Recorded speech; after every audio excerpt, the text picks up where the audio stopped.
नमस्कार, बहुत स्वागत आपका धर्म दुबे शो पे। एक फिल्म है, देखिए एक फिल्म है, वो अवधी है कि भोजपुरी है कि हिंदी है।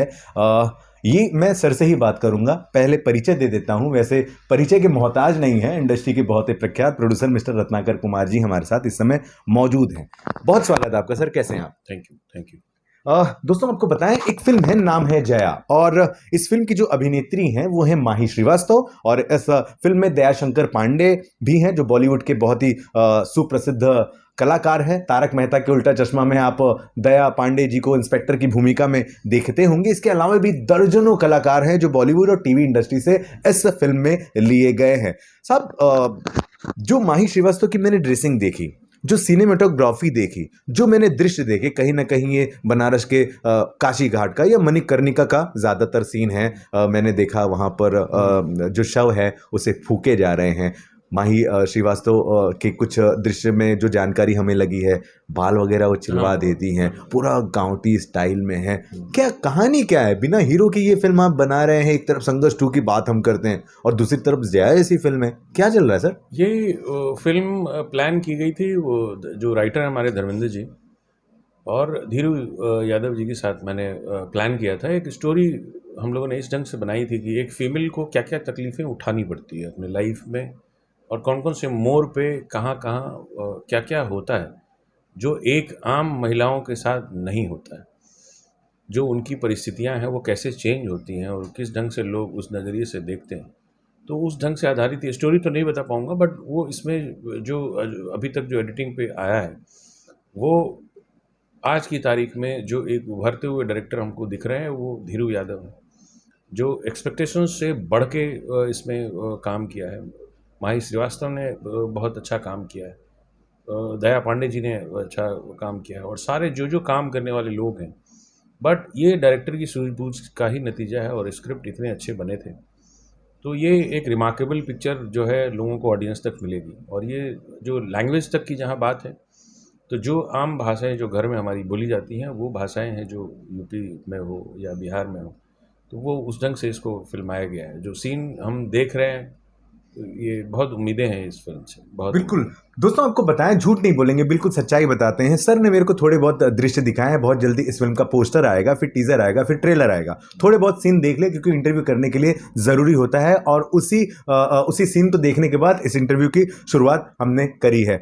ये जो मैंने फिल्म का थोड़े बहुत आपने दृश्य दिखाए हैं, ये किसी भी तरीके से भोजपुरी नहीं लग रही है, तो काहे नहीं इसे हिंदी स्टाइल में रिलीज करा जा रहा है? क्योंकि आजकल सर जो आजकल सर यूपी बिहार के पृष्ठभूमि से ही तो वेब सीरीज बन रही है। बिल्कुल बिल्कुल। तो हम लोग ये चाह रहे थे कि जो हमारी ऑडियंस है भोजपुरी की, जो हमारे घर में लैंग्वेज बोली जाती है, हम उसी लैंग्वेज उसी टोन में बनाएं कि उनको एक समझने में आसानी हो। क्योंकि जो जो जो लैंग्वेज जो बोली जाती है वो आधे आधे लैंग्वेज में ही लोगों को समझ आती है, पूरे बिहार को समझ नहीं आती है जो भोजपुरी। तो हमने सोचा कि इसको अवधि के स्टाइल में रहे, या जिस ढंग से हम घर में बात करते हैं उस ढंग में रहेगा, तो एक सारी ऑडियंस को हम कवर कर पाएंगे। बिल्कुल, इस कुछ दृश्य देखने के बाद मुझे कहीं ना कहीं आपकी वो फिल्म बाबुल की भी याद आ गई। बिल्कुल। हाँ, क्या सीन था, अलग ही छाप छोड़ के गई हो फिल्म। और आपने मेरे एक इंटरव्यू में ये भी कहा था कि आपने जो सोचा था उससे ज्यादा बाबुल के साथ पाया। तो क्या आप इस फिल्म के साथ भी जितना सोचे थे उससे ज्यादा पाया जाया? बिल्कुल, क्योंकि हमको जो डायरेक्टर ने धीरू जी ने जो काम किया है इस पर, वो एक रिमार्केबल वर्क है। बहुत सेंसेबल डायरेक्टर है। कोई भी ऐसे सीन्स नहीं हैं जिसमें कि हम उनको ज़्यादा पिन पॉइंट कर सकें कि ये शॉट नहीं होता तो अच्छा होता। बहुत अच्छे ढंग से पहले ही सारे डिस्कशंस करके, बट ये हर एक पिक्चर को क्रॉस करेगी। ये जो लिमिटेशंस है लोगों का एक्सपेक्टेशन बहुत बढ़ाएगी ये। हल्का फुल्का एक अगर कहानी बताएं, क्योंकि अभी तक हम सिर्फ फिल्म के दृश्य और सिनेमेटोग्राफी एंड डायरेक्शन की बात कर रहे हैं। क्या दिखाना चाहते हैं वो आप? हम बताएंगे नेक्स्ट इंटरव्यू में, बट अभी जो जितने सीन आपने देखे हैं उसको ही एंजॉय करके उस चीज़ को लोग, अब मैं कमिंग वीक में I will reveal that the entire thing. अच्छा ठीक है, चलिए एक दो सवाल और इस फिल्म से जुड़े, मेरा बहुत ज़रूरी है।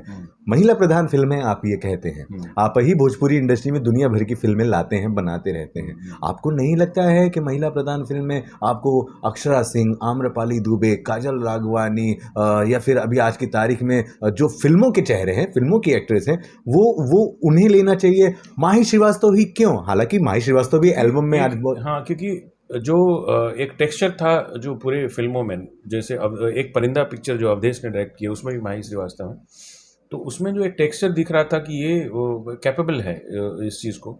नए आर्टिस्ट होने के साथ साथ में कैपेबल होना बहुत ज़रूरी है। आप आर्टिस्ट अच्छे हैं तभी आप ऊपर आ सकते हैं। तो इसी की वजह से उसको कास्ट किया गया। जो उन्होंने काम किया है वो एक्स्ट्रा ऑर्डिनरी वर्क है उसमें, और बेहतर और चीज़ें भी आएंगी।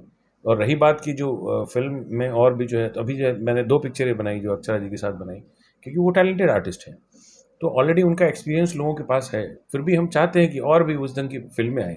अक्षरा करके फिल्म मैंने बनाई। तो उस ढंग से हम ये देखते हैं कि आर्टिस्ट में क्या पोटेंशियल, बड़े आर्टिस्ट में भी पोटेंशियल खोजना पड़ता है। ज़रूरी नहीं है कि वो चीज़, तो वो आर्टिस्ट है वैसी कि उस पे पिक्चर बनाई जा सकती है। उस चीज़ पे आप कमर्शियल प्लान कर सकते हो। और नए आर्टिस्ट तो आपको खोजने पड़ेंगे। जितने भी प्रोड्यूसर्स हैं उनको खोजने पड़ते हैं। नहीं, आपने क्या खोजा और इतना मजा रहा। टच वुड दोस्तों, टच वुड। मैं आपको बता रहा हूँ कि मैं वो फिल्में भी पसंद करता हूँ जो बॉलीवुड में आई है। देखिए, स्वर्गीय स्मिता पाटिल जी हैं, उनकी कई फिल्में, राजस्थानी वेशभूषा मैंने देखी है। वैसा ही लुक, वही स्टाइल मैंने आपके इस जया फिल्म में देखा है, माही श्रीवास्तव का। कैसे आपकी नजरें ढूंढ निकालती हैं कि भाई ये फेस, ये चेहरा, ये एक्टिंग इसमें, क्योंकि मैं भी नहीं जान पाया था माही श्रीवास्तव एक बहुत अच्छी डांसर होने के साथ साथ एक बहुत अच्छी एक्ट्रेस भी है। बिल्कुल, परफॉर्मिंग आर्टिस्ट तो होता ही है, बट आपको देखना पड़ता है कि आप कौन फिल्म में काम कर सकता है, क्या रोल क्या बेहतर हो सकते हैं। तो अगर डायरेक्टर और अगर चाहे तो आर्टिस्ट विदाउट सर्च आप नहीं कर सकते। You have to select that artist कि कौन, किसकी इच्छा है कि मैं उतना और बेहतर काम कर सकूँ। उसमें पूरा दिखा है उस पूरी पिक्चरों में। बहुत सारी अपनी जो एक्ट्रेस हैं जो भोजपुरी में हैं, जो एक जैसे आम्रपाली जी हैं, मैं ऑलवेज अप्रिशिएट करता हूँ ऋचा दीक्षित, जो बहुत अच्छी एक्ट्रेस हैं। हम लोगों ने काम कभी नहीं किया, बट क्यों, आपको अपनी नज़रों से आपको देखना पड़ेगा कि कौन बेहतर आर्टिस्ट है, कौन क्या और बेहतर कर सकता है, कि कौन कितनी अपनी तरफ से क्या मेहनत करता है। क्योंकि मेरे पुश करने से हमेशा नहीं होगा। तो आर्टिस्ट कितना बेहतर डिलीवरेबल हो पाता है डायरेक्टर के सामने, वो दैट इज़ मोर इम्पोर्टेंट। एक आखिरी सवाल आपसे जरूर यहाँ बनता है। देखिए, फिल्म बनकर रेडी है, कोई इसमें दो राय नहीं है कि एक्टिंग, सिनेमाटोग्राफी या via technicians, camera and all, location खर्चा है व्यर्थ गया, ऐसा मैं बिल्कुल नहीं कहूँगा। लेकिन फिर भी मेरा सवाल आपसे ये है, रिस्क नहीं है? क्योंकि ये ना भोजपुरी है ना हिंदी है, पैसे वैसे को लेके डर वर नहीं लगता आपको? नई एक्ट्रेस, नया ये, जैसे बाबुल आपने देखी, हाँ, तो वो हमें कम से कम अवधेश मिश्रा का फेस तो दिखा उसमें। तो इसमें भी आपको दिखेगा, जो क्योंकि सब बिहार के ही आर्टिस्ट हैं, सब यूपी के आर्टिस्ट हैं, हम उनको उनकी दूसरी जगह पे देखते हैं। तो जब वो अपनी जगह पे अगर आते हैं तो एक लुक नया आता है। तो कहने का मतलब ये होगा कि आप अपने ऑडियंस को वहीं के आर्टिस्ट के साथ में अगर फिल्म अच्छी अगर बनाते हैं तो वो अप्रिसिएशन तो आपको देते ही हैं सारे। अप्रिसिएशन का मतलब ये होता है कि कमर्शलाइज्ड होना। तो कमर्शलाइज कोई ऐसी पिक्चर नहीं है जो अभी तक बनाई हो और ना सेल हुई हो। क्यों? क्योंकि वो ऑडियंस को पसंद है वो उस टाइप की पिक्चरें। तो जो माहौल चेंज हो रहा है उसमें ये बेहतर साबित होगा मेरे हिसाब से। नहीं, क्या बात है, आपने बिल्कुल बेहतर वाली बात करी। देखिए, भोजपुरी के तो कलाकार हम देख ही पा रहे हैं, लेकिन आपने जो ये एक नियत बनाई, एक जो पहल बना दी है कि भाई बॉलीवुड और टीवी के भी स्टार्स को, वो भी स्पेशली यूपी बिहार से रिलेटेड, सब बिहार यूपी के ही हैं, जो आपके इधर फिल्मों में नहीं आ पा रहे हैं, तो वो फिल्म को उस ढंग से पोजीशन ले। सारी एक्टिंग वही कर रहे हैं, जो घर में बोलते हैं बिहार यूपी में वही लैंग्वेज है, तो वो बेहतर हम डिलीवर कर पा रहे हैं। माँ कसम, एकदम चाणक्य नीति है आपकी, आपको मान गया। मतलब हिंदी दर्शक भी खींच रहे हो आप, हिंदी दर्शक भी खींच रहे हो, क्योंकि वो ऑब्वियसली दैट इज वो, क्योंकि वो कल्चर जो बिहार यूपी का कल्चर है, वो आज आप देख लो उठा के, तो सारी फिल्मों में हम लोग के ही कल्चर को दिखाया जाता है। तो भोजपुरी और अवधी में क्यों नहीं, या हमारे जो लैंग्वेज में है वो ऐसा क्यों ना बने। तो यही सोच के बनाया है। बिल्कुल। और आपकी बातें सुन के मैं इतना उत्सुक हो गया हूँ और इतना एक्साइटेड हूँ कि फर्स्ट पोस्टर कैसा होगा, फिर टीजर कैसा होगा, ट्रेलर कैसा होगा, क्योंकि आपने मेरे को खाली दृश्य दिखाया, डायलॉग डिलीवरी नहीं सुनवाई है। तो बहुत बधाई आपको आपके इस बहुत बड़े रिस्क के लिए। दोस्तों, इनसे कोई सवाल हो तो प्लीज कमेंट बॉक्स में जरूर लिखिएगा। बने रहे धर्म दुबे के शो के साथ। नमस्कार।